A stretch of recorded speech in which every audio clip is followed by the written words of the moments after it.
todo lo que tiene que ver con transporte, todo lo que tiene que ver con adquisiciones, y toda esa logística implica, aunque no se vea, potenciales errores. Además, cuando ya el producto, digamos, está gestionado, se tiene que fabricar, tiene que haber un plan estratégico de cómo se va a, en este caso, a compartir en todo el mundo, si va a ser algo de patente cerrada, algo de patente abierta. No sé si se percataron que en la época del COVID hay algunos medicamentos que se les liberó la patente para que muchos lo pudieran fabricar. ¿Alguien sabe alguno en particular?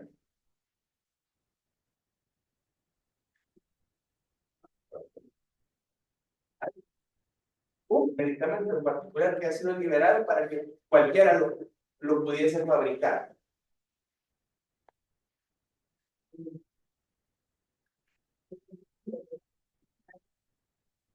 Pero ya existía. Ivermectina, pero ya existía. Bueno, Como lo contrario. ¿cómo se llama? No recuerdo si era, es que para el quemado creo que es para suficiente respiratorio, pero tiene que ser quemado, terminado. Esto es lisumab. Ok. Por ahí vamos aterrizando las ideas. ¿Algún otro medicamento? El Remdesivir. El Remdesivir, ¿para qué se utilizaba originalmente? Y ya después se amplió la indicación terapéutica. Lo mismo ocurrió con el tocilizumab. Y muchas patentes se abrieron para que cualquiera lo pudiese fabricar. El Remdesivir fue uno de ellos. Lo mismo pasó con la vacuna de COVID-19 en algunas plataformas. Bien. Luego, acuerdos colaborativos como COVAX fue una iniciativa colaborativa a nivel mundial, pero el verdadero reto para todos los países, incluyéndonos nosotros, comenzaba. ¿Cómo lo vamos a hacer con el proceso de suministro, de recepción de la vacuna? Teníamos la capacidad para el ultracongelamiento, y bueno, el desarrollo tan dinámico que hubo, ¿sí? A medida que iba avanzando la ciencia e iban avanzando los valores específicos, ¿sí? De los estudios de termoestabilidad, los diferentes aspectos de gestión del riesgo, las minimizaciones que se tenían que hacer. Todo eso implicaba un reto en la cadena de suministro global de la vacuna, solo para un medicamento en particular. Ahora, quiero retomar, por ejemplo, de una autoridad reguladora de referencia, un esquema que a mi forma de ver es de los más completos que he podido analizar, ¿sí? En mi experiencia, y esa propuesta es un informe de la Agencia Reguladora de Portugal. Ellos proponen que el ciclo de vida y uso del medicamento tiene todas estas aristas. Vean qué interesante. Investigación y desarrollo, ensayos clínicos, la autorización de comercialización, su posterior fabricación, la distribución, pero en ningún momento separan la prescripción, la dispensación y la utilización. Nunca lo separan, sino que lo ven como parte de todo un ciclo. ¿Y por qué es tan holística la acción de ellos? Porque precisamente la inspección, la comprobación de calidad y la farmacovigilancia inicia desde la investigación. Siempre ha sido un error pensar que farmacovigilancia comienza como la fase 4, la fase de comercialización. Y entonces, ¿para qué existen los documentos que se llaman PSUR? ¿Por qué existen también los PSUR? ¿Por qué se tienen que hacer monitoreos de la buena práctica clínica antes, durante y después del desarrollo de? ¿Por qué en el proceso de autorización se debe de verificar los planes de gestión del riesgo para ver cuáles son los riesgos a los que una población se debe exponer? ¿Sí? Si hay efectos de clase farmacológica que no se están diciendo, por ejemplo, en una molécula que quiere entrar al país, pero que ya es utilizada en otros lados del mundo. Luego, pues, el proceso de fabricación, ¿sí? La distribución, y ya luego comienza una parte muy trascendente, que es la cadena de uso de los medicamentos, ¿sí? Muchas veces se separa la cadena de suministro y la cadena de uso. Está bien. Pero son dos cosas a las cuales hay que tenerle mucho respeto y comprenderlas sobre todo.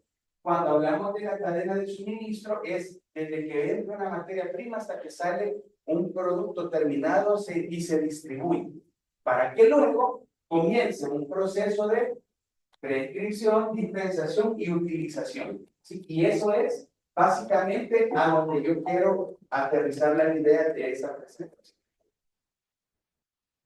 Aquí tenemos otro esquema del ciclo de vida y uso de los medicamentos. Este es un esquemita que hayan retomado por todas las redes sociales, ¿sí? Que lo ha compartido el UNC, lo han retomado muchas autoridades reguladoras. ¿Y por qué es interesante? Vean esto, ¿cómo funciona la seguridad de los medicamentos? Pues hay que medicar cuando sea necesario. Luego hay que reconocer, reportar, recolectar, analizar, actuar, comunicar y prevenir. Pero yo quiero destacar dos etapas de eso. Cuando hablamos de medicación, podemos nosotros tener dos actuaciones muy importantes de cara al paciente. Acordémonos que si bien muchos de los que estamos acá presentes realizamos actividades administrativas, su servidor hace actividades administrativas, pero el fin terminal de esas actividades administrativas o técnicas en la mayoría de casos, pues van a impactar al final al paciente, ¿no? A su calidad de vida. Eso es importante. Entonces, ¿por qué prevenir y reconocer? Porque oportunamente el médico, el paciente puede tener un rol, el médico y el farmacéutico puede tener un rol muy importante e impactar positivamente en la salud del paciente si puede prevenir efectos adversos, como lo van a ver en los casos que les traigo, casos reales, ¿sí? Y también cuando ya se medicó, reconocer oportunamente para minimizar los riesgos cuando sea posible. Luego, reportar efectos adversos, recolectarlos, analizarlos, tomar actuaciones cuando corresponda para contener los riesgos lo más que se pueda, comunicar oportunamente, ¿verdad? Sin hacer crisis, que a mí siempre me gusta poner de ejemplo las lecciones aprendidas como autoridad reguladora. Y nosotros cuando fue en la situación del manejo de los medicamentos contaminados con las trazas ácido, ¿sí? Para los sartanes, hicimos una discusión tan masiva tratando de hacer un símil al resto de autoridades reguladoras. El problema es que nosotros en ese momento no estábamos preparados para afrontar la crisis que se iba a venir de los pacientes haciendo uso de su derecho a la vida. Bueno, y entonces, ¿qué medicamento voy a tomar? ¿Y por qué me lo van a quitar de manera súbita? Ya en las instituciones prestadoras de servicios de salud. Y era una respuesta esperada, era una acción que iba a pasar, pero que nosotros como país no estábamos preparados. Eso nos enseñó a saber dirigirnos a un público específico de manera muy puntual. Este tipo de alerta sí puede ir para todo el público, este tipo de información debe de ir solo para la gremial, este tipo de información sí la podemos comunicar masivamente, todo lo que es falsificado, fraudulento. Si ustedes se fijan, nosotros ahorita como autoridad reguladora, hasta por las redes que existen, quizás se está difundiendo eso. Pero ya problemas puntuales de seguridad que el paciente no vaya a comprender, mejor lo evitamos y lo hablamos directamente con las gremiales, con las asociaciones que correspondan, con el público específico según sea la necesidad. Y bueno, todo eso que hemos hablado de la cadena de uso, de la cadena de suministro, nos lleva a este pequeño cuadrito que pues también es muy conocido, ¿no? Sobre los errores de medicación. ¿Y por qué lo voy a retomar? Bueno, porque ocurre que un error de medicación es un fallo no intencional en el proceso de prescripción, dispensación o administración de un medicamento bajo el control del profesional sanitario o del ciudadano que consume el medicamento. Los errores de medicación que ocasionen un daño en el paciente se consideran reacciones adversas, excepto aquellos derivados del fallo terapéutico por omitir un tratamiento. ¿Ok? Entonces, eso nos pone sobre aviso en dos situaciones. Podemos tener errores de medicación sin daño y errores de medicación con daño. Un error de medicación sin daño es aquel que se detectó oportunamente y en el mejor de los escenarios jamás llegó al paciente, pero se detectó oportunamente. Entonces a eso se le llama un error de medicación banal. Un acontecimiento adverso potencial es cuando el paciente sí tuvo contacto con la medicación, pero gracias a Dios no le pasó nada. Entonces pudo potencialmente haber ocurrido algo. Sí hubo una exposición, pero no pasó. Ahora, ¿qué ocurre con un error de medicación que sí ya tuvo un impacto en el paciente? Y que esperando que en el mejor de los escenarios no sea un evento serio, sino que no serio. Pues es un acontecimiento lastimosamente adverso que pudo haberse prevenido. Y justamente ahí es donde entra todo el proceso de prescripción, dispensación, administración y uso. Ahí no está el concepto, pero el uso, es decir, uno mismo como paciente, también tiene un impacto. Bueno, esto le voy a comentar que sí me di la tarea de actualizarlo. Y para que tengan una idea de cómo está la situación, de los 39 millones de notificaciones a nivel mundial, pues resulta que 2.824.000 corresponden a errores de medicación. Parecerá poco, pero en el gran universo de posibles efectos adversos es bastante. Ahora, eso si yo le aplico un filtro como Latinoamérica, pues de los 2.824.000 nos quedan 112.000 reportes, más o menos, de errores de medicación. Y si yo a eso le aplico otro filtro, El Salvador, nos quedan 504 casos de errores de medicación, que parecerá poco, pero si eso lo traducimos a la población, versus la cantidad de notificaciones, créanme que no es poco. Bien, para que tengan una idea, en los últimos 11 años, miren cómo se ha comportado el tema de los errores de medicación a nivel mundial. ¿Qué consideran ustedes? ¿Que es mucho, que es poco? ¿Cómo interpretan ese comportamiento? ¿Que ha venido de manera descendente o va creciendo? ¿Cómo ven el comportamiento de los errores de medicación?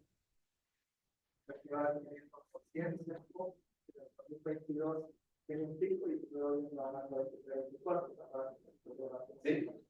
Va a ser interesante ver cómo termina el 2024. Muy interesante. Pero probablemente se mantenga o ligeramente abajo de 2023. Esperemos que así sea.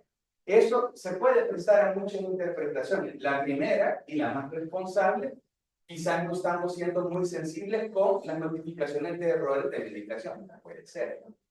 Segundo, hay un proceso de concientización y en el mejor de los escenarios están mejorando las cosas. Esperemos que así sea. O hay temor de notificar errores de notificación. Ese también es uno que no podemos despreciar. ¿Por qué? Porque la cultura es, usted cometió el error. No, fue el farmacéutico. No, fue el médico. No, fue la enfermera. No, fue el paciente porque se sentó mal. Y esa es la cultura, lastimosamente, a la cual tenemos que atacar. Pero de verdad atacar. Y es algo que nosotros como institución queremos promover en conjunto, lógicamente, con el Sistema Nacional Integrado de Salud. Porque si nos volvemos punitivos, nadie va a querer notificar. Y eso no es solo en El Salvador, sino que es algo a nivel mundial. Bien. Ahora, a inicios del año, a mí me tocó hacer también una presentación y me tomé el tiempo de analizar la base de datos. Y desde el año, bueno, desde hace varios años que venimos haciendo este ejercicio, bien, para mí, es bastante considerable que El Salvador aparezca siempre dentro de los países, de los 10 países en América Latina, que aunque sea como un poquito contribuye en la tabla de notificar errores de medicación. ¿Sí? Ahora, eso es importante porque de alguna manera en el país no es que haya una gran sensibilidad, pero sí hay detección de errores de medicación y que se están notificando. Y valga la aclaración, la inmensa mayoría de ellos corresponden a errores programáticos que se notifican, es decir, por los procesos de inmunización. Ahora, vámonos a Latinoamérica. Ya olvidemos un ratito el contexto mundial y vámonos a Latinoamérica.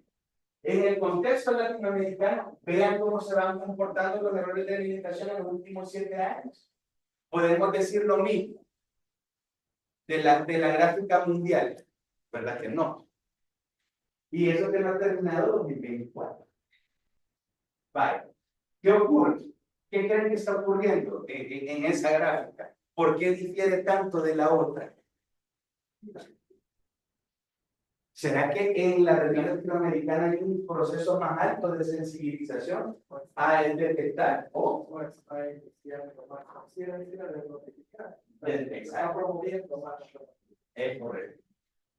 Hay otros factores ahí que se pueden explicar que más adelante los vamos a ver por qué esto surge. Vámonos a El Salvador. Y aquí yo quiero destacar públicamente una ardua actividad que ha hecho el Ministerio de Salud con el tema de que esto sea una realidad, ¿sí? Porque eso no fuera una realidad si no hubiésemos tenido como país el apoyo oportuno de el Ministerio de Salud coordinando esta actividad. Veamos esto. En los últimos 4 años, considerando que en el 2021 todavía estaba una etapa fuerte del COVID, ¿sí? Y que en el 2022 quedó una muy mala costumbre de automedicación, de medicina popular, bueno, y muchísimas cosas que nos han llevado a que esas gráficas sean considerablemente altas, ¿sí? En el 2022.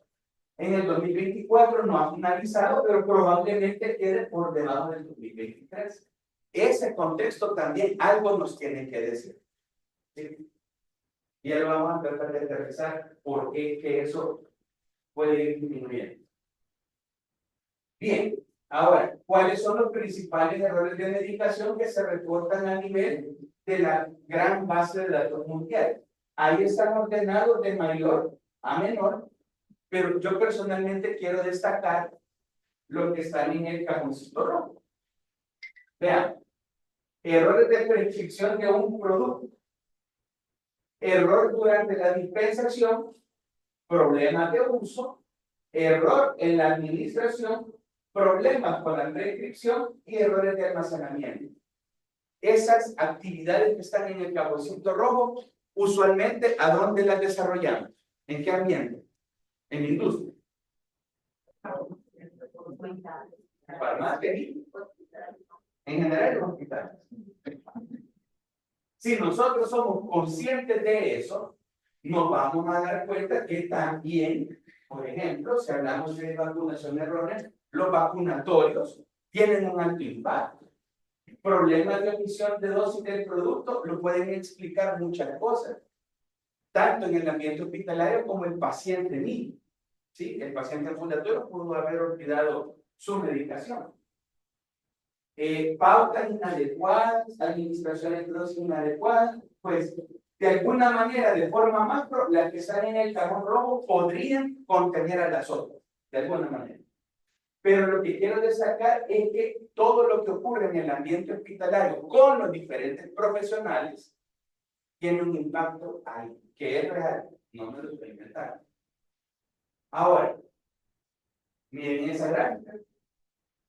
Si lo vemos en temporalidades del 2019, así un análisis fuerte desde que inició la pandemia por COVID hasta cerrar el año 2023, como región latinoamericana se han concentrado en esos últimos 5 años el 83% de las notificaciones de errores de medicación en los últimos 5 años. Miren los años hacia atrás. Nada. ¿Y cómo explicamos eso? O sea, en realidad ha habido un despunte desde acá. ¿Sí? Es curioso. Es curioso que ese despunte hubo, pero hubo mucha introducción de medicamentos innovadores ese año. Ahora, acá lo explican muchos otros aspectos, pero uno que definitivamente pesa es el COVID-19.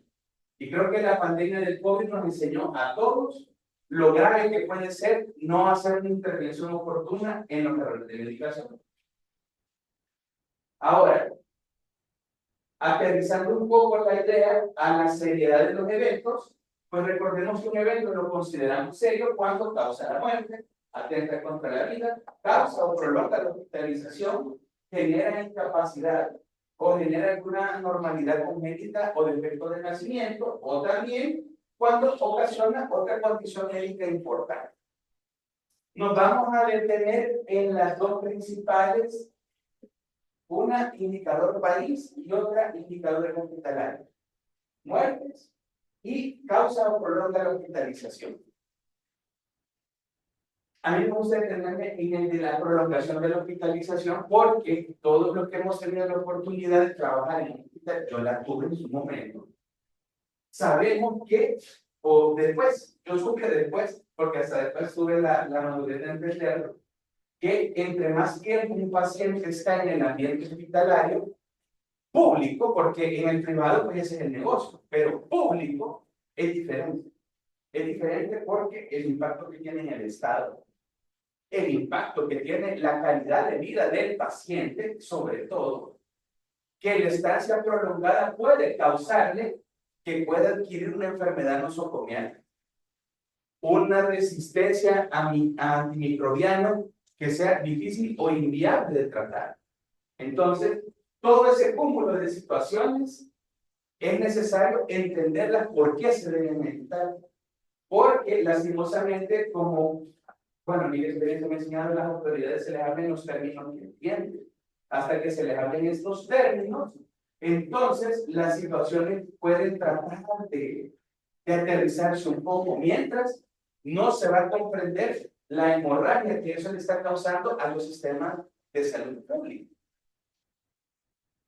Entonces, casos notificados como errores de medicación que han prolongado la hospitalización. El país que tiene una tasa más alta es Brasil, el quinto país más grande del mundo, con la quinta población más grande del mundo, el territorio, etc. Y tienen un sistema maravilloso, muy sensible para detectar problemas relacionados a medicamentos. Pero miren, ahí está. El Salvador, es vulgarísimo. Aparece dentro de los países que más han notificado errores de medicación que han causado prolongada la hospitalización. Vean qué curioso eso. Ahora, ¿cuáles son esos principales errores de medicación que han llevado a prolongar la hospitalización? Pauta inadecuada, problemas de omisión de un medicamento, uso de un producto de indicación off-label, administración de una dosis incorrecta, problemas con el uso de un medicamento, técnica errónea, sobredosis, errores de prescripción, errores en administración. Otra vez, toda la cadena de uso y todos los profesionales, de alguna manera, en alguna medida, estamos involucrados ahí. Ahora, vámonos a los indicadores. Muerte. En el porcentaje de errores que han causado muerte, también figura El Salvador. ¿Sí? Va. ¿Cuáles son los principales errores de medicación que han llevado a una muerte? Pauta inadecuada al momento de administrar un producto. Una pregunta, cuando hablamos de pauta, ¿a qué nos referimos? Para tratar de homogeneizar el concepto. ¿Qué compone una pauta? La frecuencia y el tiempo de administración de un medicamento. Gracias. Entonces, pauta inadecuada. Vean qué importante es. Uso del producto de indicaciones no aprobadas. problemas de uso del producto, administración de dosis, problema de omisión, que ese es el que aparecía ya en primer lugar, en la prolongación de la hospitalización. Técnica de error de procedimiento, error de prescripción, error de administración y sobredosis. Casi que las mismas situaciones, pero en órdenes diferentes. Y es lógico. Bien. Ahora, también ese esquema en algún momento que es bastante parecido al de la agencia portuguesa, ¿verdad? El error de medicación está al centro de lo que puede ocurrir en un proceso de formulación o manufactura, un proceso de acondicionamiento, un proceso de diagnóstico. ¿Cómo se llama este año? ¿Sí? ¿O qué se está tratando de promover este año desde la OMS? Desde el UMC también, el Usana Monitoring Center. Diagnóstico seguro, medicación segura. Diagnóstico correcto, medicación correcta. ¿Por qué? Porque estamos teniendo en la evidencia, ¿sí? En la toma de decisiones basadas en evidencia, problemas relacionados con los diagnósticos. Si el diagnóstico está mal, la prescripción va a estar mal, la dispensación va a estar mal.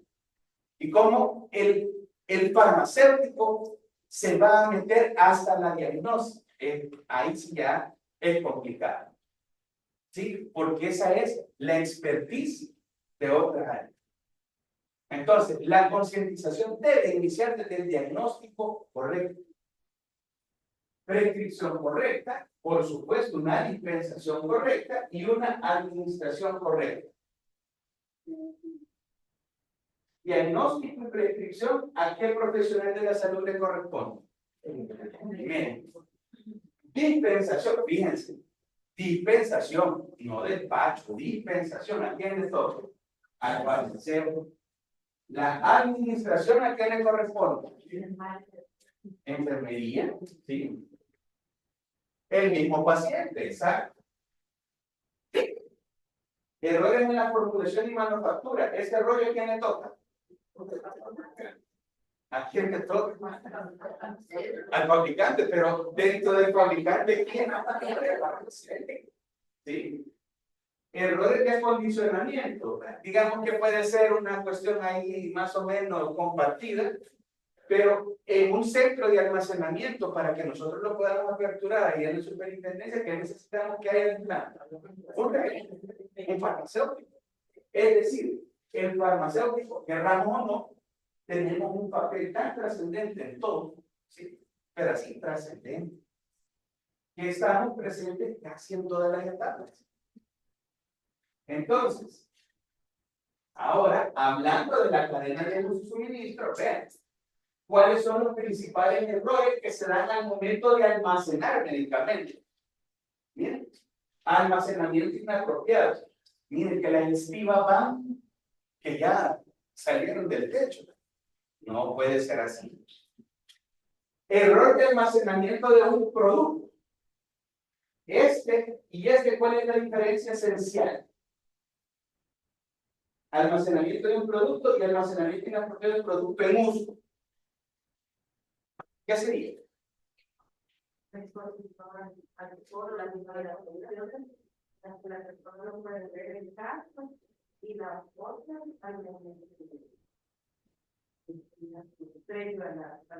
Ok, por ejemplo básico de eso, insulina, vacunas, eso puede estar en uso, pero almacenarse inadecuadamente.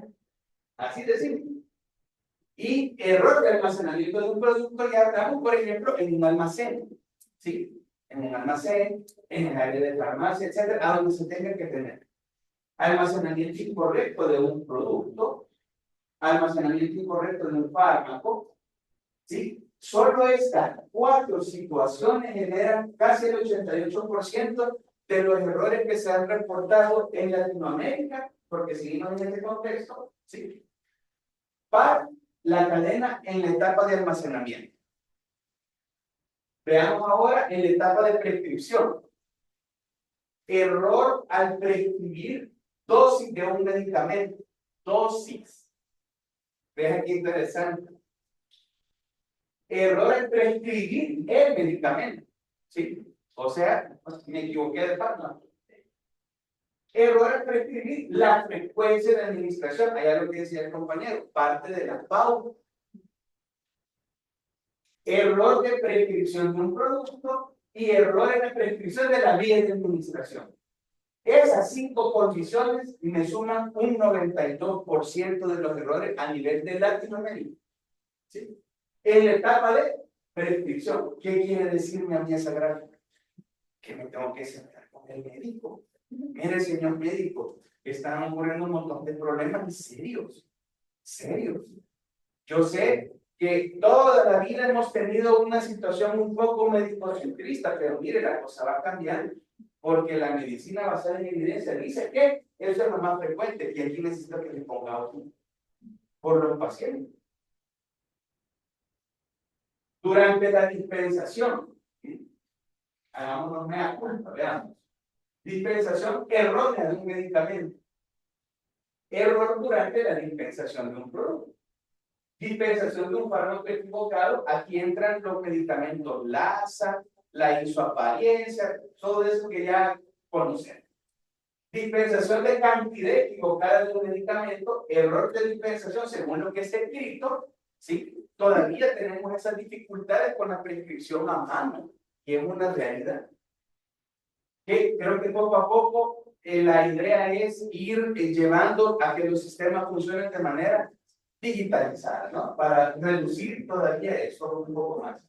Indicaciones de uso incorrecta escritas en las etiquetas. Muchos sistemas de salud a nivel de Latinoamérica, bueno, a nivel mundial, pero hablando en el contexto latinoamericano, generan etiquetas que le colocan a la dosis unitaria de cómo se va a utilizar. En eso hay a veces uso incorrecto escrito en las etiquetas. Y concentración equivocada de fármaco administrado. Son esos los principales elementos que se reportan y solo eso reúne el 91% de las notificaciones de errores de medicación a nivel de Latinoamérica en el proceso de dispensación. Miren, al momento de preparar el producto, ¿quién prepara el producto? Ahí hay como opiniones encontradas, ¿verdad? Porque en algunos casos, la enfermería se lleva el producto y lo prepara. En otros casos, en el ambiente hospitalario, se prepara en las áreas adecuadas. ¿Sí? Error en la preparación de un producto, dilución inapropiada de medicamentos, dilución de fármaco en volumen inadecuado, problema al momento de preparar un producto y concentración errónea en preparar. Solo eso me aglomera casi el 84% de los errores notificados como Latinoamérica en la etapa de preparar un producto. Al momento de administrar, esto ya le toca al otro enfermería. ¿Qué pasa aquí? Pauta inadecuada de administración del producto es el que tiene más porcentaje.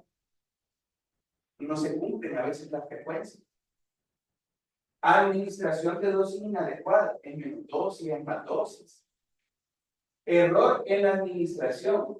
Administración del producto equivocado o erróneo. Vía incorrecta para administrar. ¿Sí? Administración del producto caducado. Y este quizás, aunque tenga una baja tasa, pero es de mucho impacto. Duración incorrecta de la administración de un producto. Eso pasa. Porque ya me quiero y o sea, si somos humanos, vamos a entender que hay mucho trabajo. Eso es indiscutible.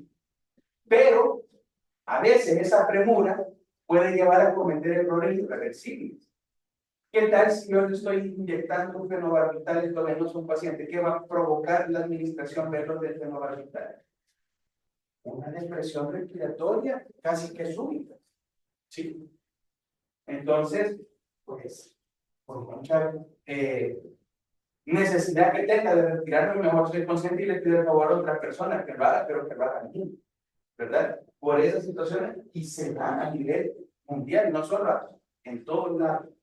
Duración incorrecta de la administración de un producto, por mencionar un ejemplo, ¿verdad? Que no va a quitar. Bien, Estos son los casos que les mencionaba. Vean, esto es real, no es inventado. Es una prescripción. Midazolam, cisatracurio. 5 miligramos por mililitro, pues 3 mililitros líquido intramuscular intravenoso, dar una ampolla de venoso. Y lo mismo, cisatracurio. Vale. Hoy me voy a mataduros. B.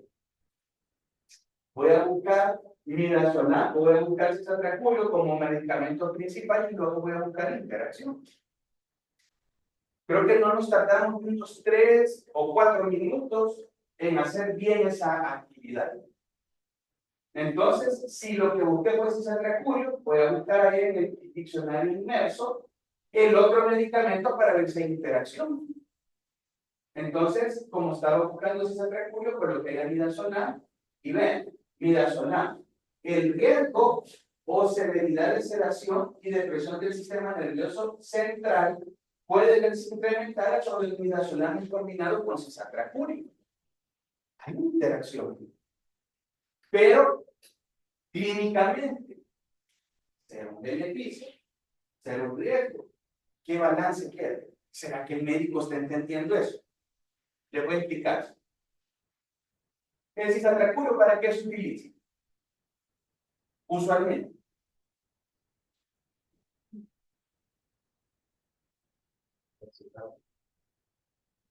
Para sedar. Es un bloqueador, ¿sí? Es un neurobloqueador. Y usualmente para la intubación endotraqueal. ¿Y el midazolam para qué se utiliza? Para inducir, ¿sí?, la sedación y que el paciente se mantenga sedado.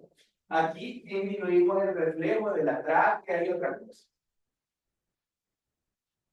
¿Qué es más? El beneficio en el proceso de intubamiento, el riesgo de aumentar la sedación a nivel del sistema nervioso central y que el paciente se deprima más. ¿Qué creen ustedes que está pasando ahí? Clínicamente hablando, ¿hay más un beneficio? ¿Hay más un riesgo? ¿Qué pasa?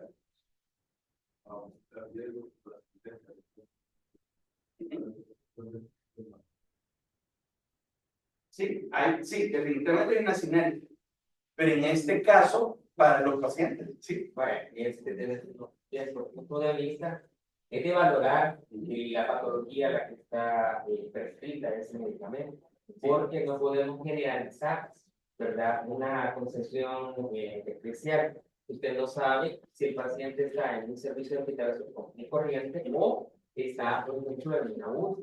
Tiene que ver cuántos días lleva el tratamiento.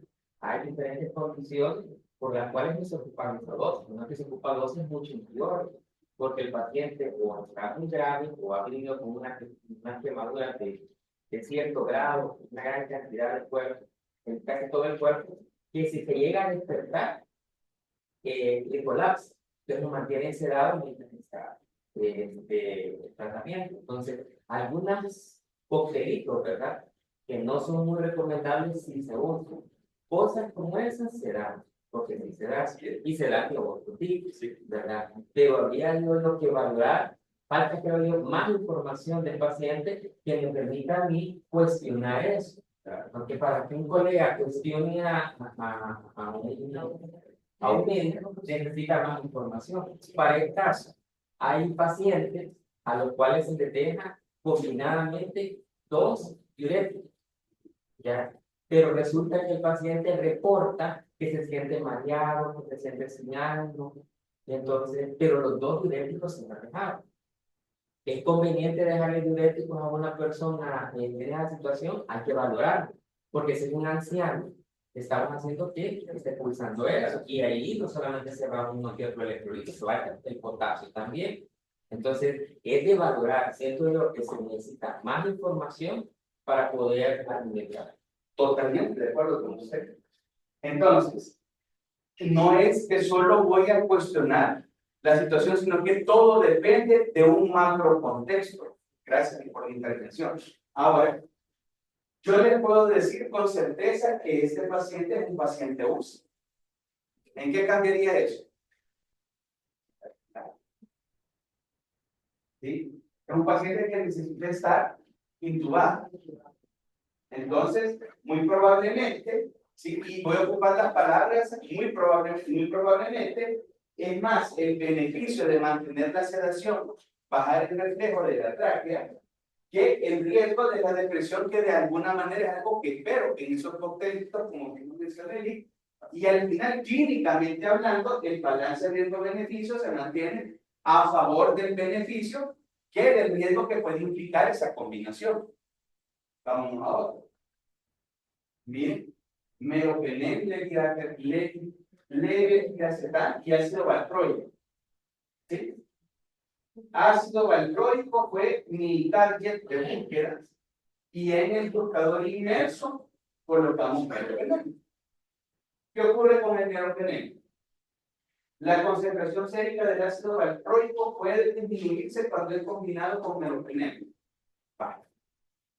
¿Qué tal si es un paciente al que yo necesito colocar el meropenem porque los otros antibióticos que tengo ya no le son efectivos?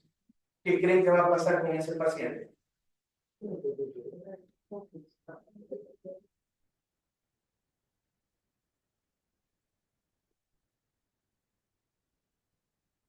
Paciente neurocirugía. Los piles, porque si lleva ácido valproico es cierto. Claro. Y está hablando que la concentración de ácido valproico puede ser disminuida combinando con eso. Y, o sea, vale, va a funcionar porque la cantidad de valproico no es la suficiente para combinar eso. ¿No sería mejor cambiarle la dosis, digamos, de administración, cambiarle la hora para que no? Así de simple. ¿Pero qué es eso? Una validación de la prescripción. ¿Sí? ¿Lo hacemos? No, no lo hacemos. Entonces, ahí hay una labor muy fuerte que hacer. Justo ahí hay una labor muy fuerte que hacer. ¿Por qué? Porque esa actividad no la estamos haciendo. No la estamos haciendo. Vean esto. Clopidogrel, furosemida, estironolactona, atorvastatina, calcio. Más interesante la cosa. Ahora es un paciente polimedicado. Bueno, en el anterior también. Pero vean ese caso puntual. Mi target de búsqueda fue la atorvastatina. ¿Sí? Y me llama la atención el clopidogrel.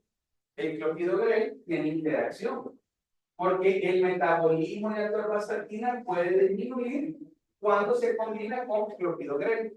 Vale. Fíjense, la mezcla de productos que tiene ese paciente, el tironolactona y furosemida, ¿qué creen que estamos tratando de disminuir ahí? Un proceso de hipertensión, tratar de controlarlo con diuréticos, la atorvastatina y polipenial. Y el clopidogrel, ¿qué función hace? Es un antiagregante, ¿no? Entonces, ¿qué es lo que busca el médico en ese paciente? ¿Qué es lo que se está buscando? ¿Cómo lo interpretamos nosotros? Yo sé que tendría que estar ahí la indicación médica, el diagnóstico, yo lo sé, pero no podría llegar a tanto, ¿sí? Entonces, ¿cómo interpretarían ustedes esa situación? ¿Qué es lo que se está buscando controlar?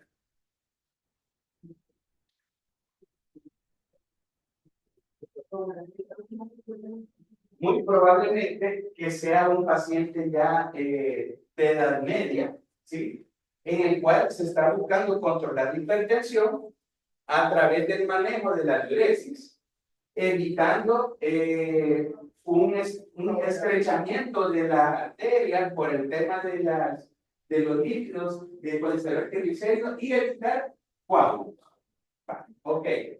Pero voy a lograr el objetivo de los coágulos con esta situación. Muy probablemente no. Muy probablemente no. ¿Qué sería lo más eficiente entonces? Porque vean, otra cosa. Todos son por vía oral. Ahí hay un problema. ¿Qué sería lo lógico? ¿A dónde podría estar la intervención farmacéutica? ¿Qué podría ser una alternativa al clopidogrel? ¿Qué otra? Enoxa, endovenosa. Subcutánea, perdón. Así es.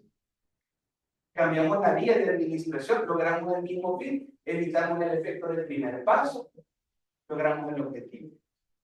Sí, pero eso se da, es real, se da. Y lastimosamente no se está haciendo una validación oportuna. No, es que el médico nos va a checar, nos va a decir, no, poco a poco hay que ir ganando ese terreno con conocimiento. Ahora, veamos otra grafiquita, porque esa la puse justamente porque veníamos del proceso de prescripción. Error al momento de utilizar el producto. Esto ya cae muchas veces en manos del propio paciente. Problemas de uso del producto. Uso del producto en indicación no aprobada. Técnica errónea en el procedimiento y técnica inadecuada en el procedimiento de uso de un dispositivo. Es lo que generalmente los propios pacientes tienen dificultades y que les genera error al momento de utilizar el medicamento. Este es bien interesante, porque a medida va desarrollándose la industria farmacéutica, va existiendo una gama más alta de medicamentos que vienen predispensados en un dispositivo médico. ¿Sí? Por ejemplo, poco a poco va a ir disminuyendo el uso de las insulinas, querramos o no, de las tradicionales, porque las van a dejar de fabricar, porque solo son 5 laboratorios a nivel mundial, etcétera, etcétera, y no se sabría nada. Entonces, ¿qué es lo que está pasando? Poco a poco se va introduciendo en los sistemas de salud otro tipo de insulina. ¿Cuál es la que está ya hace un par de añitos ahí dentro de las insulinas de más uso? ¿La? Y también insulina, la química, ¿sí?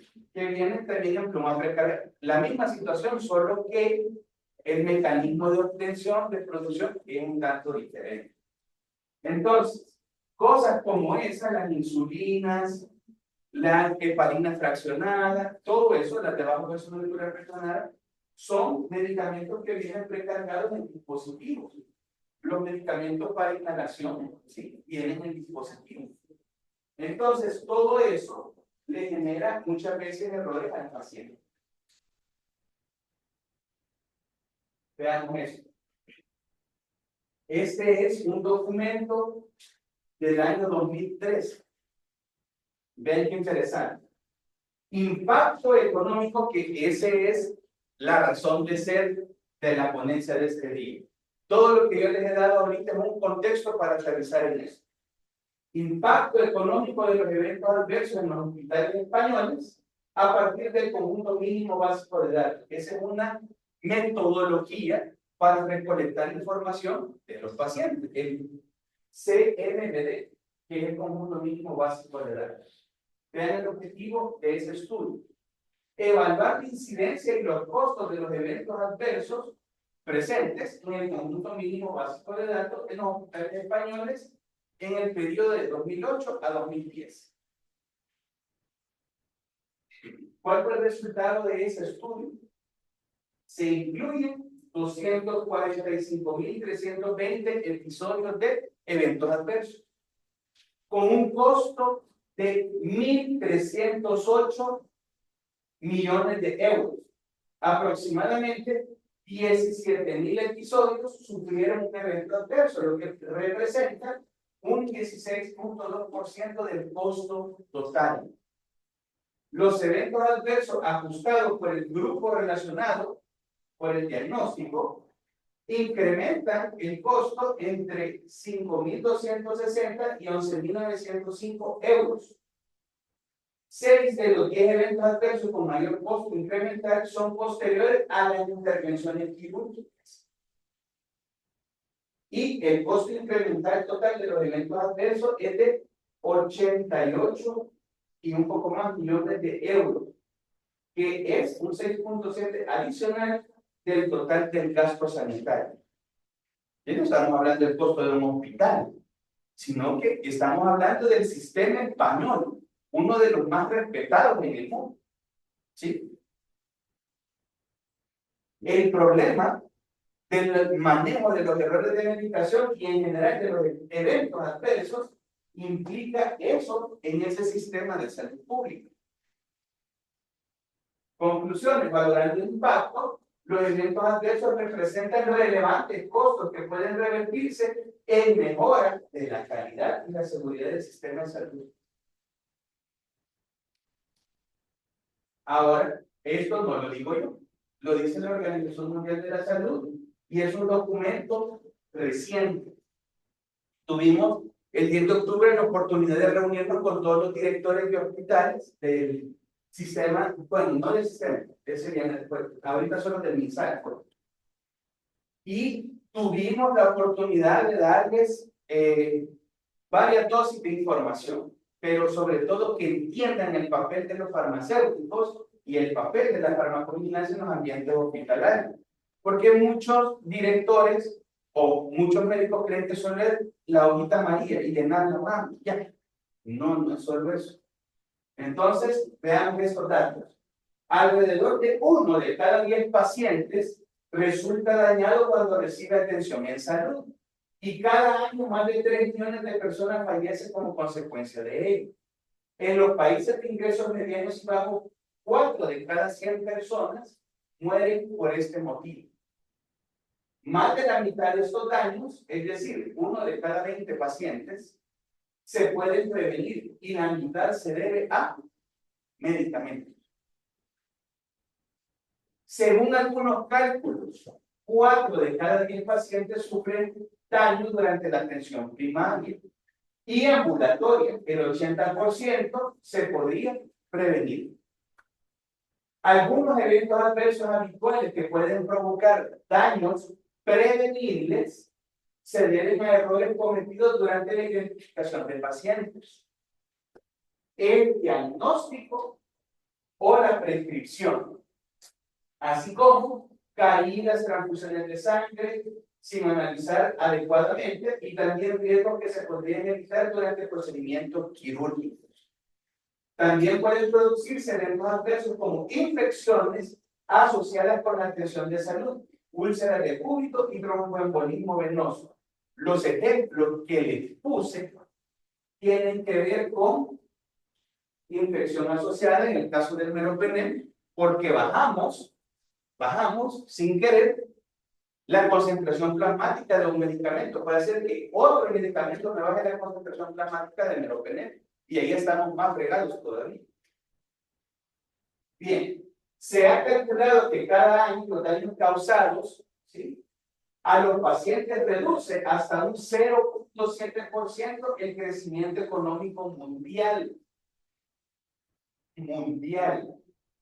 Y sus costos indirectos equivalen anualmente a varios billones de dólares estadounidenses. Invertir en prevenir estos daños puede generar grandes ahorros económicos. Y lo que es más importante, mejorar la evolución del paciente, que ese es el objetivo terminal. Por ejemplo, los beneficios de dicha inversión se han observado cuando se hace partícipe a los pacientes de la atención que reciben. Se ha observado que si esta medida se aplica correctamente, la frecuencia de los daños se reduce hasta en un 15%. ¿Cuáles son las causas habituales de daño a los pacientes? Pues repito, no lo digo yo, lo establece la OMS en ese documento de rendición de cuentas. Errores en la prescripción del medicamento. Es una dura realidad, pero nuestros médicos tienen que saber eso. Nosotros como autoridad reguladora sí nos estamos tomando muy en serio ese papel, pero no vamos a lograr mucho si también el sistema de salud no hace sus intervenciones internas. 1 de cada 30 pacientes sufre daño como consecuencia de los medicamentos que toman. Y más de 1/4 parte de dichos daños son graves e incluso potencialmente mortales. La mitad de los daños prevenibles asociados a la atención de salud guarda relación con los medicamentos. Además, hay errores asociados a intervenciones quirúrgicas.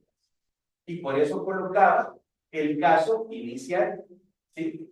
De los cócteles que se dan, como bien decía el licenciado, deben de ser analizados de manera consensuada.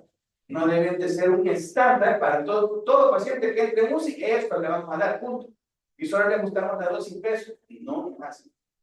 Hay otra cosa interviniente, enfermedad concomitante, si un paciente remitente a algún tipo de fármaco, y otras cosas que todavía nosotros estamos un poquito complicados porque ya necesitaríamos llegar al nivel de segregación del genoma, de la farmacogenética del paciente, para saber realmente qué le va a afectar y qué no le va a afectar.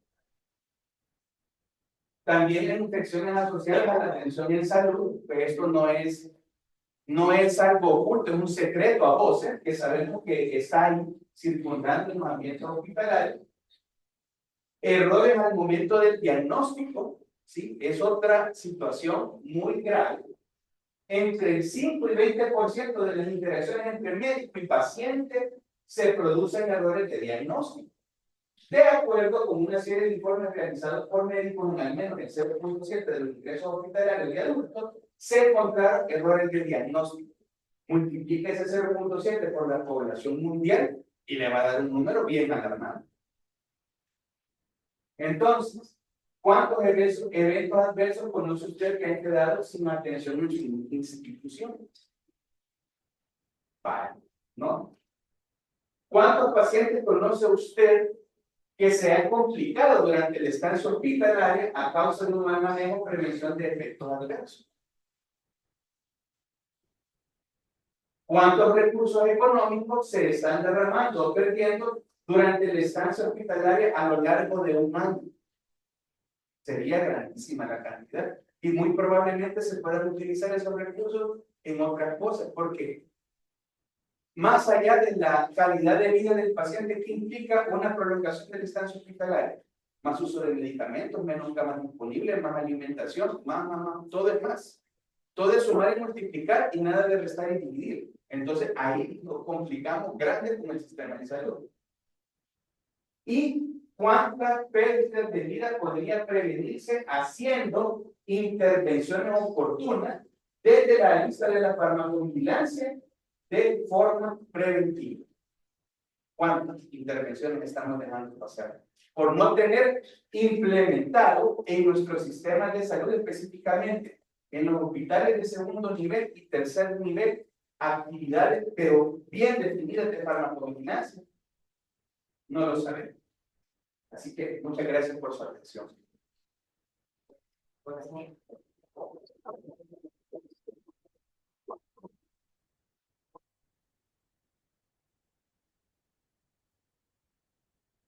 Bueno, si hay alguna futura consulta o comentario, sería interesante escuchar.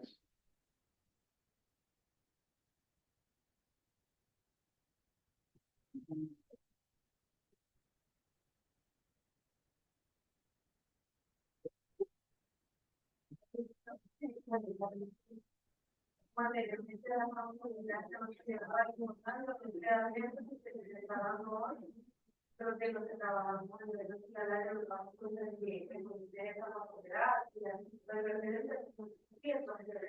probablemente hoy estamos en estas funciones en los filtros para poder detectar la resistencia cuando hay una situación de ramo, una situación para poder, como se dice, irnos empoderados como de nuestro rol, probablemente como detrás del médico, incluso si se dice, yo cuando necesito que se tenga, hemos tenido en algún momento con los médicos cuando le llamamos la atención ante una prescripción. A nivel de instituto, en el Seguro Social, hay uno, y es restricción y están ahí específicamente para que se especializa o para que incluso los médicos y cuando uno le dice, mire, no vamos a hacerlo, que se molesta. Y por la para embarazada cuando le dice, no, mira,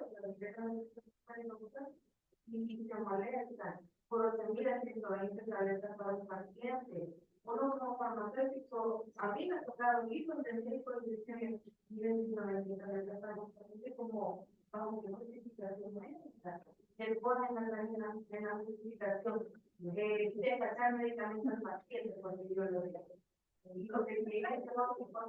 para que se trate este tipo de dosis. A mí no me interesa quién lo deja, el mundo no puede dejar. Me interesa que seamos no, con el cual se les sabe que tiene el paciente en su medicamento. Uno, como respaldo para todos los problemas que necesitamos hablar, de la fiscalía, revisa cuadros clínicos, que le recibió, qué farmacéutico le implementó, quién preparó, quién le impactó. Entonces, son situaciones que probablemente antes no las veíamos, o por lo menos no eran tan así abiertas para conocimiento, sino que hoy están siendo como más palpables.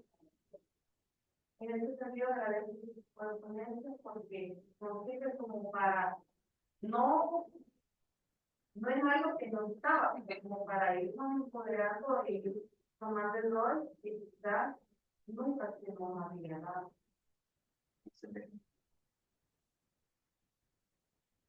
Sí, usted. Sí. No, se lo igual que la colega, agradecer, ¿verdad? Su aporte de impulso, de verdad, toda esta iniciativa nos ayuda a empoderarnos como profesionales. Y bueno, nosotros hace poco con una de mis jefas de ahí del Policlínico, también ella me comentaba sobre ciertas iniciativas que se tenían con la OMS, como el control de. Y uniéndolo un poco a lo que se acaba de dar en la ponencia, le quería preguntar, porque me llamó mucho la atención lo de la educación clínica, me imagino que se han hecho siempre en un hospital de acá, ¿verdad? Sí, sí, sí. Y bueno, justamente eso comentábamos el viernes con ella, de que parte del empoderamiento es el poder, como comentaba ahí la colega, pasarnos, en el caso de la institución del Seguro Social, en el listado oficial de medicamentos, para uno poder validar la prescripción, pero también en el caso de poder validar, ¿no? Tal vez no solo a nivel de un listado oficial, sino así como una interacción, preguntarle, porque una cosa que yo le hacía a ella, ¿verdad? Y que ella incluso preguntó a ella en otra iniciativa y no le dio mayor respuesta. Y a través de la superintendencia o el Ministerio de Salud pudiéramos tener acceso a bases de datos con los cuales uno le pudiera dar un razonamiento médico basado en evidencia, porque no solo si se llega a poder validar la protección y decir, mire, aquí hay una interacción, que va a preguntar, ¿y en qué se basa para decirme eso? ¿Qué documento oficial hay? Entonces, para poder llevar una evidencia de calidad, existe un apoyo de parte de la superintendencia del Ministerio de Salud para poder facilitar el acceso a bases de datos. Sí, vale, por ejemplo, esta que yo les mostraba el día de ahora es la base de datos Dropbank. El Dropbank tiene el soporte de Health Canada, es una base de datos sólida, muy buena, y basta con que usted cree su usuario, se tarda de 2 a 3 días en contestarle porque le pregunta si es de una institución de salud pública o es de la autoridad reguladora, y verifica y le obliga a que sea un correo institucional. Cuando usted ya le da de alta el sistema, usted puede hacer uso de la etapa que dice interacción.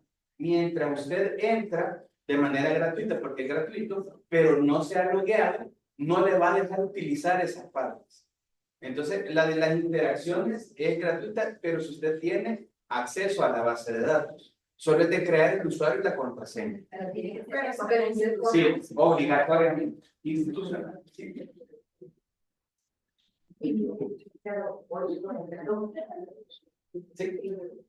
Todo el sistema de salud, de salud, COSAM, por ejemplo, también está regulado. Por eso.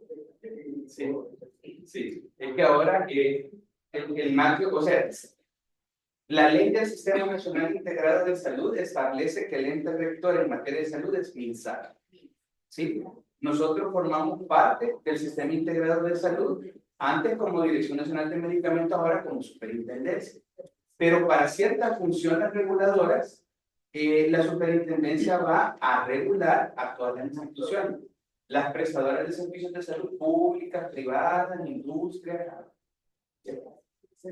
Perdón, si ya tenía colega. Sí. Primero, gracias. Creo que esto enriquece mucho El conocimiento y quizás el conocimiento del valor que debemos de darle a este tipo de instrucción. La farmacovigilancia es fundamental inclusive para mí. Puede ser que yo esté tomando un medicamento que no sea adecuado, desde mi periodo cuadrado.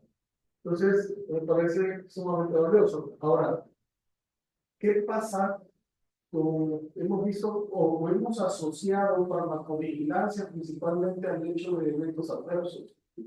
Muy poco, por lo que veo, se está haciendo algo en el tema de indicaciones no aprobadas, las off-label, o en el caso, por ejemplo, hemos tenido, creo que es el mandatorio que todo estado diferente al natural, en este caso, el embarazo, si el paciente recibe o es prescrito un medicamento, aún así sea la prenatal el que recibe, debería de ser un objeto de reporte, ¿verdad?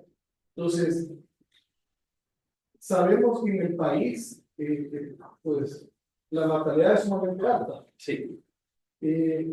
¿Quién está haciendo o no se está haciendo ese reporte de lo que cada mujer embarazada recibe?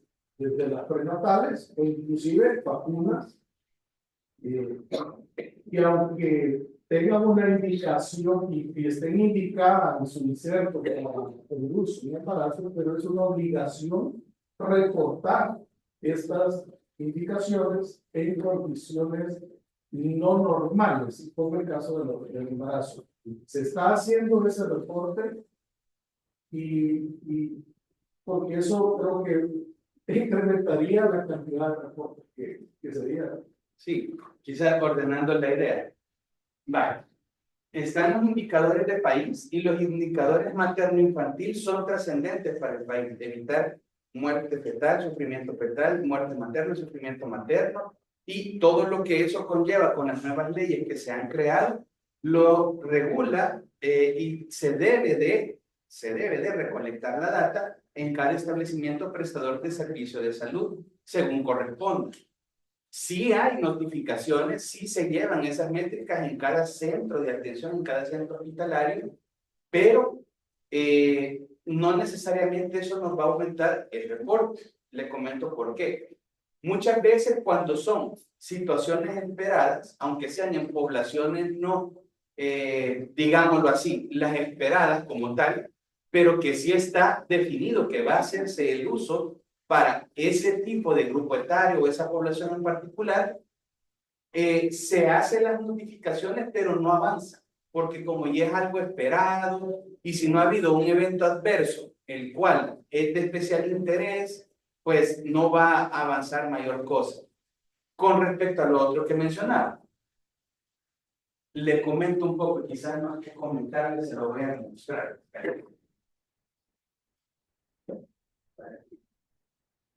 Voy a meter primeramente.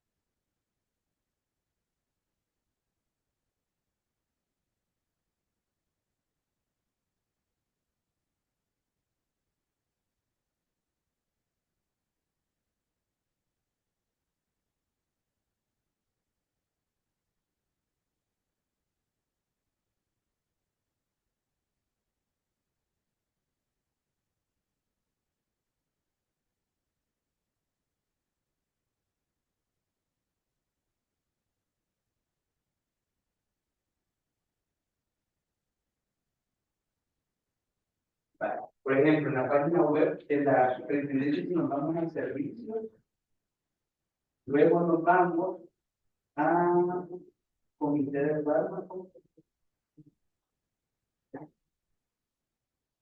vamos a herramientas y nos vamos aquí a este, en particular, listado de moléculas con cambios en el resumen de características del producto.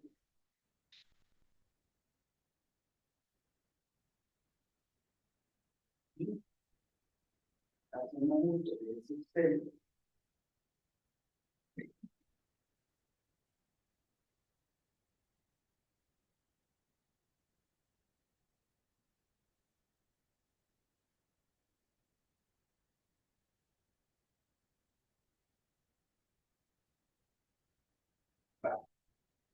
Aquí vamos a encontrar una herramienta que es de dominio público. Esta herramienta tiene como objetivo materializar en un instrumento digerible para la industria, el médico prescriptor, el paciente, para todo el público, qué es lo que está pasando con los medicamentos que están registrados en El Salvador. ¿Sí? Porque lo que hacemos nosotros es, agarramos el plan de gestión del riesgo, que me dice, esta molécula tiene A, B, C, D riesgos. Y esta es la manera de minimizarlos.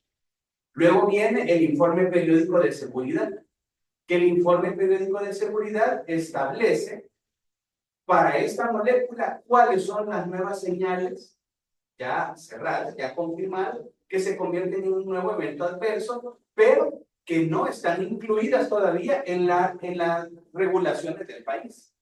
Por ejemplo, y yo pongo el caso hidroclorotiazida, medicamento utilizado eternamente, pero pues vino el informe periódico de seguridad hace un par de añitos y decía, cáncer de piel no melanocítico, el ejemplo que le puse en la exposición. Eso, ¿qué causó? Bueno, tenemos 320 productos registrados por hidroclorotiazida. Vamos a solicitarle a los 320 titulares que hagan el cambio de prospecto, ficha técnica, monografía, material de empaque, que según corresponda, y que incluya, pues, ese nuevo riesgo. Lo tiene que saber quién lo va a usar, quién lo va a prescribir, etc. ¿Ok?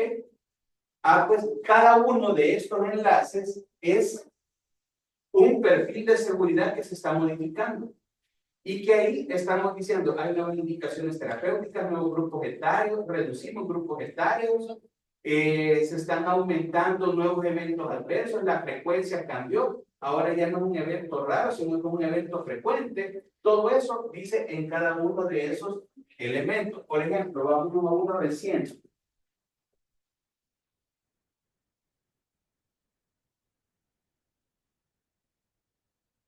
Cefotaxima. Cefotaxima es una cefalosporina utilizada como un medicamento antes de entrar a una cirugía como profiláctico y posterior como profiláctico también. Veamos qué dice de la cefotaxima. ¿Cuáles son los cambios en el perfil de seguridad que han ocurrido acá?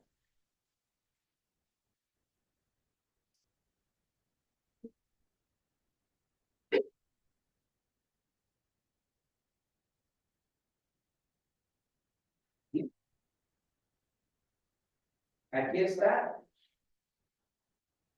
todo lo que a la gente de farmacovigilancia ya se pone a hacer con toda la información que recolectan, se reduce y se resume en eso. Reacciones cutáneas graves. Se han notificado reacciones cutáneas graves, incluida la pustulosis exantérica generalizada aguda, ¿sí? El síndrome de Stevens-Johnson, la necrosis epidérmica tóxica, la reacción medicamentosa con eosinofilia y los síntomas sistémicos, ¿sí? Que pueden ser potencialmente mortales tras la comercialización asociada al tratamiento con cefotaxima. Eso lo dice nuestro prospecto de literatura. No, todavía no. Todavía no. Pero nosotros, por transparencia, lo tenemos publicado, ¿verdad? Ahora, lo que sí se nos ocurrió es, ¿cuánto tiempo? Primero, midamos el impacto que estamos causando con este trabajo. Para el registro, ¿cuántos cambios ha hecho los titulares? Fíjese que del 100% que hemos mandado, el 60% ha hecho ya los cambios, pero el otro 40% no. ¿Y quiénes son el otro 40%? Y son los medicamentos complejos, que son los que más me preocupan. ¿Ok?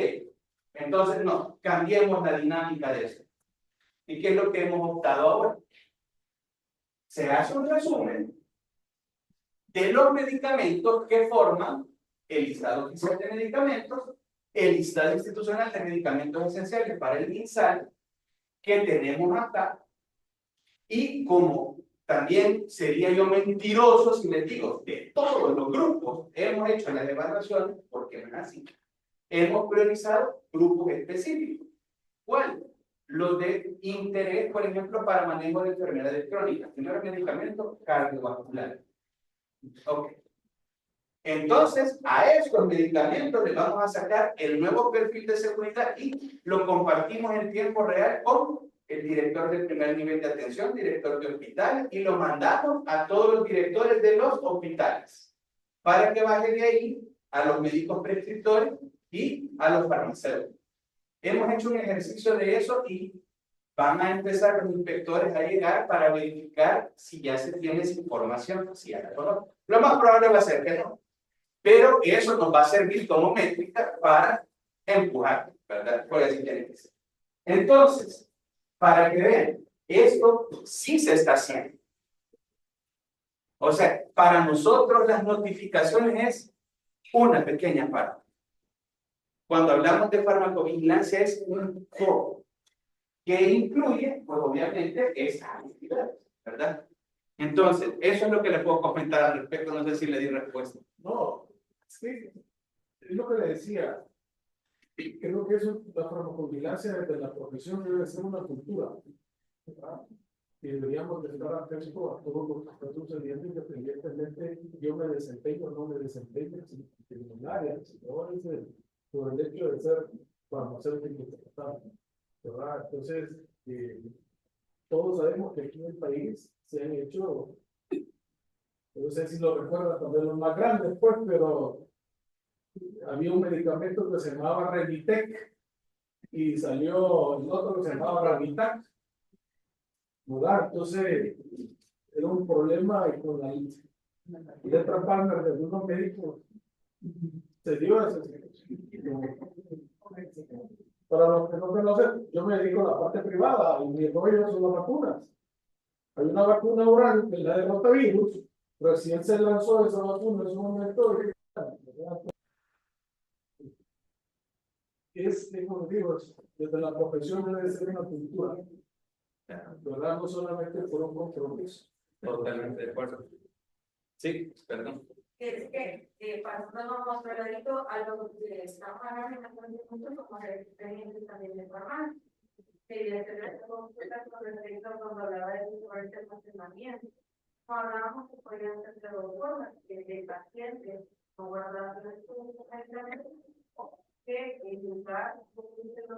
buscar en la farmacia porque le tratamiento. Como todo ha ido como cambiando y todo se estamos actualizando, antes la farmacia estaba por categorías y a la categoría 3 ahorita actualmente solo la categoría 1 es teoría la que puede vender algunos medicamentos biológicos, pero mi consulta es por el alto índice de personas que necesitan personas que ocupan insulina, que donde pueden solicitar cierto foco. Totalmente cierto.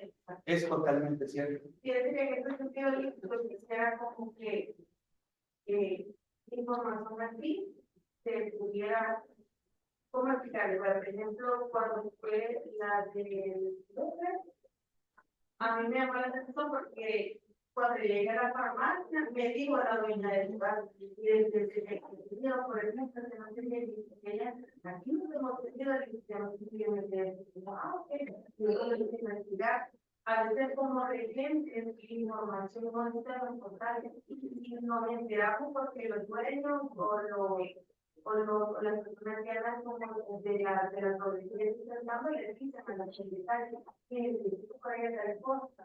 Entonces, es que, por ejemplo, cuando fue lo del MISPE, pero bueno, o lo ideal para nosotros que somos muy encargados de hablar con los establecimientos, que fuera algo oficial, que quieran información. Igual con la de las instituciones que les estoy comentando.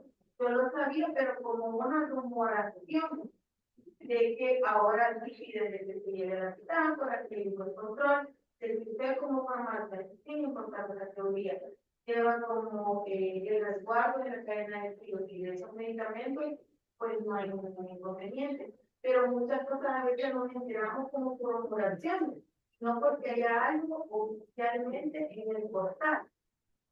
Porque en ese sentido, sí, probablemente lo tomará como una pequeña observación que a todos nos sería mucho bien, de que a veces antes de que se le diga a las empresas, a las fábricas, a la tubería de información, se emiten los medios especiales para que como residentes nosotros estemos enterados y de repente nos digamos como que ya acaban de, yo creo que me enteré un día lunes, y el día viernes ya estaba como la alerta, pero no me enteré yo primero de que no sé, yo creo que me lo dijeron. Ok, con eso le comento. Vale. Me pone dos ejemplos que sí tienen relación, pero que uno por la situación que fue una alerta por el carisoprodol, porque ayer el carisoprodol, el que tenía alerta, era algo que se tenía que manejar en ese sentido, como alerta. Es diferente el medio de difusión y el mecanismo para el manejo e inclusión de medicamentos que no están habitualmente en farmacias de segunda y tercera categoría. Nosotros tuvimos a bien el hecho de tener posibilidad de este tipo de productos, no solo insulina, otros más. No, y eso está perfecto. Ahora, ¿por qué? Porque sabemos el tema del acceso, sabemos un tema ahí medio complicado con el acceso sobre todo, pero sí se hizo una difusión solo que a través de correos electrónicos para titular o para el profesional responsable o para el regente, según los datos estén actualizados en la base de datos. Hay cosas que se pueden manejar como alerta, hay cosas que va a ser inviable ponerlas así públicamente, sino que se manejan con la actualización que tenemos nosotros en los contactos en la web. Sí, pero o sea, como por la del MUFER sí era una alerta, pero la alerta para, o sea, a mí, yo sé que era, ejemplo, diferente lo de la insulina, súper perfecto, porque le digo, el índice de la población y el estudio que hicieron ustedes para dejarlo abierto para las tres categorías, eso es súper bien, porque se han adaptado a la situación que vive el país en el problema de este tipo de enfermedad. Y el otro era como la otra situación, para no abordarlo doblemente, era con lo del número, por lo que comento, lastimosamente no me he pedido ni el correo para necesitar por alguna cosa que como ustedes dicen, pero por ejemplo hoy ya veo número, sí es el componente. Ah, sí, sí, Ajá, sí. entonces fue como lo mismo, ya pensaban que salía el número y el componente, y como ese tipo de situaciones, que como le digo, uno tiene que estar como a la vanguardia, tratando de actualizarse, pero si fuera como por medio oficiales para mucho más contenido. Bueno, se toman sugerencias, dígame. Como supervivencia, yo digo, a nivel de hospitales públicos, ¿verdad? Sí. Tenemos un representante de salud hospital, pero en los hospitales, cuando vemos esas recetas de 10 o más medicamentos, nosotros nos preguntamos, ¿qué le va a pasar al paciente? Entonces, yo digo, no sé, si va a haber un representante local en cada hospital o también atención. ¿Cómo? Que va a haber un referente de farmacovigilancia. Hay uno que Sí. representa, Sí. ¿verdad? Pero yo solo como farmacéutica me pongo en los zapatos del paciente, ¿verdad? Que va a utilizar ese montón de medicamentos. Y entonces, pero no se reporta nada, ¿verdad? No se reporta nada, el paciente puede morir, hasta se dan casos de demanda después, pero no se supo. Esa cantidad, esos medicamentos lo llevan a una mano. Claro. Y entonces, pero no se reporta, y entonces yo digo a nivel local y cada hospital. Vale, le comento, mire, adelantando un poco, aunque ya se les presentó a los directores de hospitales del MINSAL el 10 de octubre el nuevo lineamiento de trabajo, que se complementa con la norma técnica que está vigente de farmacovigilancia y otros instrumentos. Pero el lineamiento trata de alguna manera llegar al grado de especificidad que si bien va a haber una concentración, por ejemplo, en la oficina MinSal de farmacovigilancia, la oficina Seguro Social de farmacovigilancia, nos va a permitir la granularidad de poder ver un sitio en particular para analizar las situaciones que están ocurriendo ahí y ver qué intervenciones oportunas se pueden hacer o qué intervenciones a partir de lo que lamentablemente ocurrió y ya no se puede hacer nada, tomar medidas a posterior. Pero es un trabajo que no le voy a mentir, no va a ser de la noche a la mañana, ni tampoco va a ser fácil, ni tampoco va a facilitarnos el gremio médico, va a ser complejo. Pero también el instrumento que se ha creado, en este caso la ley de la superintendencia, tiene un montón de situaciones legales que nos permite y sobre todo faculta a las intendencias a generar acciones como más fuertes en relación a eso para poder tener acceso a las cosas, ¿verdad? Y hacer intervenciones más oportunas. Así que esperemos que resulte. Solo